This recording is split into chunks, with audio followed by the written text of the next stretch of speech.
He didn't drop a shot over 2 days at Royal Cromer, and James Tavernier's reward, the biggest victory of his career at the Weston Homes PLC Royal Cromer Classic.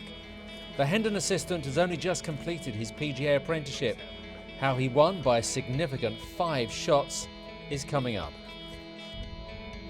And at a course which is very different among the 6 who host the PGA East Order of Merit. It's a links course along the Norfolk coast, which boasts a rich history and royal patronage. The club was founded in 1888, so last year we celebrated our 125th anniversary.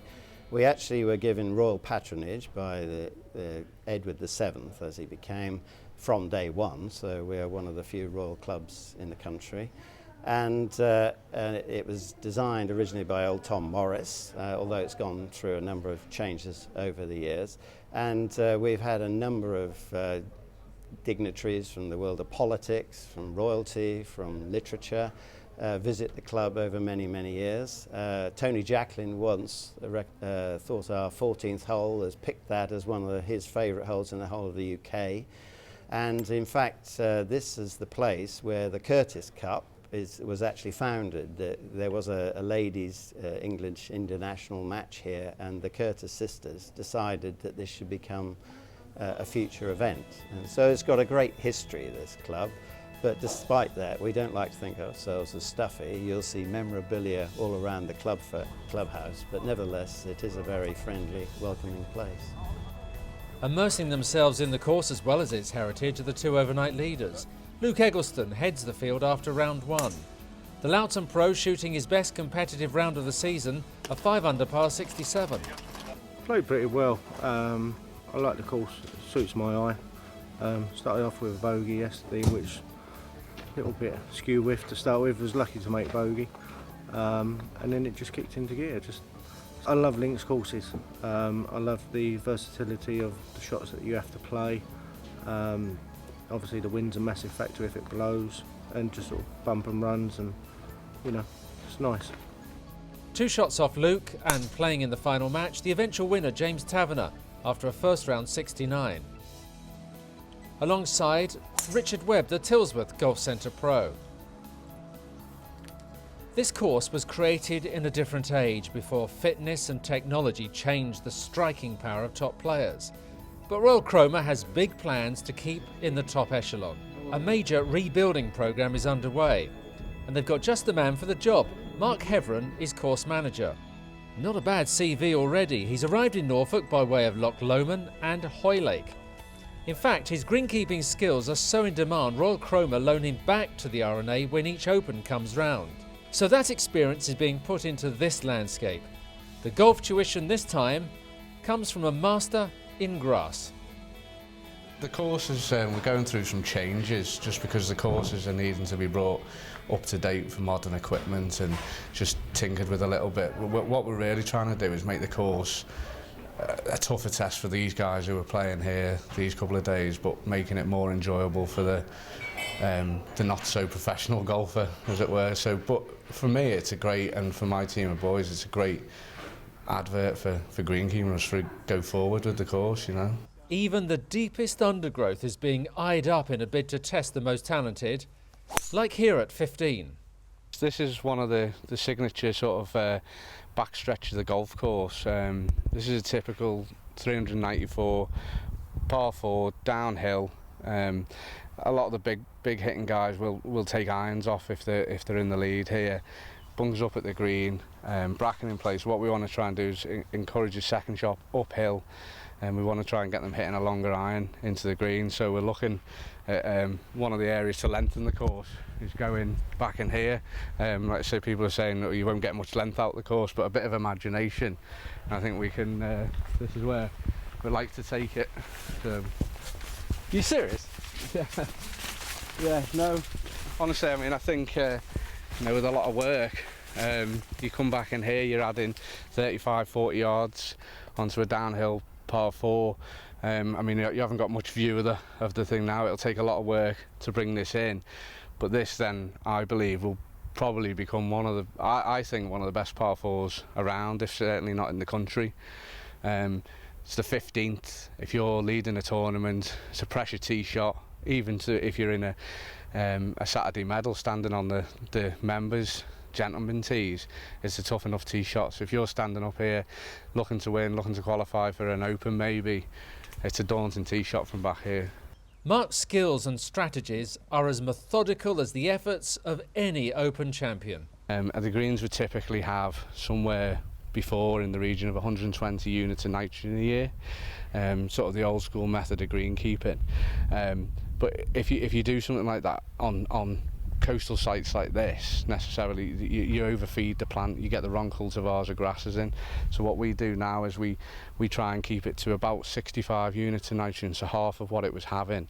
We try and make the plant work for a living. You likened it to being an athlete. Yeah, it is like an athlete, because if you imagine if you gave a human being like me, if you gave me a Mars bar on a Monday, 2 Mars bars on a Tuesday, 3 Mars bars on a Wednesday, 4 Mars bars on a Thursday, by Friday I'm wanting 5 Mars bars. It's the same with the plant.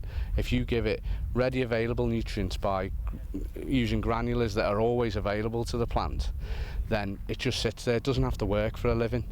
You know, by using stress methods, by not necessarily underfeeding but keeping your feed levels right. We use a thing called a moisture meter, so I'll go around every day taking 9 points on each green, making sure the moisture doesn't get above 20%. If it gets above 20%, we don't use water.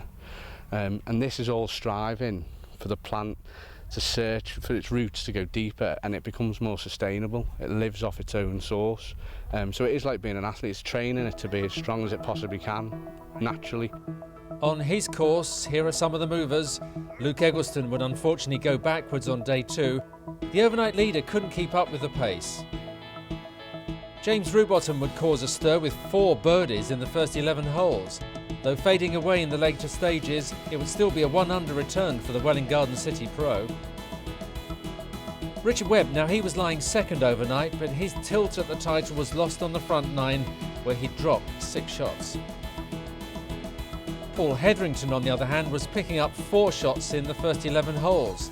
The great Haddenham Golf and Country Club pro was finding conditions much to his liking, but drop shots later on would see him in on 1 under.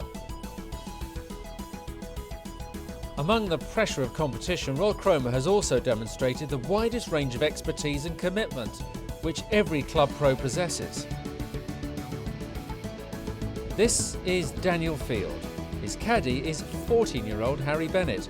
He came on work experience at East Herts Golf Club, and now is a new part of the learning experience for the youngster. What you got? Shake your hand. 188. 188. Yeah. That's more than yesterday, right? 182. Or you put it back right, yeah. You think it's 4 on again? Yeah, probably a little lucky fire line up there. Yeah, all it's got to do is pitch 170 and it goes, there's nothing at the front of the green.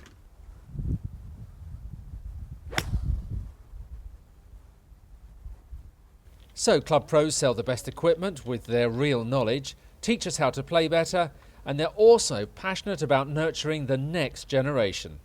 Well, I feel sorry for his dad now, because I think he's probably going to want to be a golf pro now at some point. And it's your fault? Yeah, definitely. So his dad's going to have to pay for all that training and look after him for the next 5 or 6 years. So Only 9 competitors would play the event in subpar figures. Another to do that would be Thorndon Park's Roger Gray. He'd finished tied for 3rd on 3 under. David Bunker will be another 3 under finisher.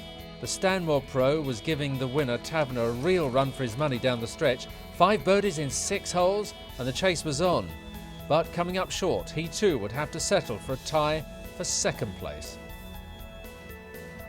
Crew Elliott would shoot the 2nd best return in the 2nd round, a 69. That too would get him to 3 under and a tie for 2nd. His hot streak saw 3 birdies come in the last 10 holes. And holding out at 18, now that would confirm his 2nd runners-up finish in successive Order of Merit events. But the day, in fact both days, would belong to James Taverner. A superb display from the Hendon assistant. He didn't drop a single shot over 36 holes.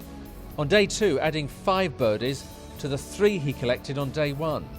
Taverner is 28 now. He's played on the American Collegiate Golf Circuit for Southeastern Louisiana University, where he was also a winner, but Taverner reckons this surpasses everything.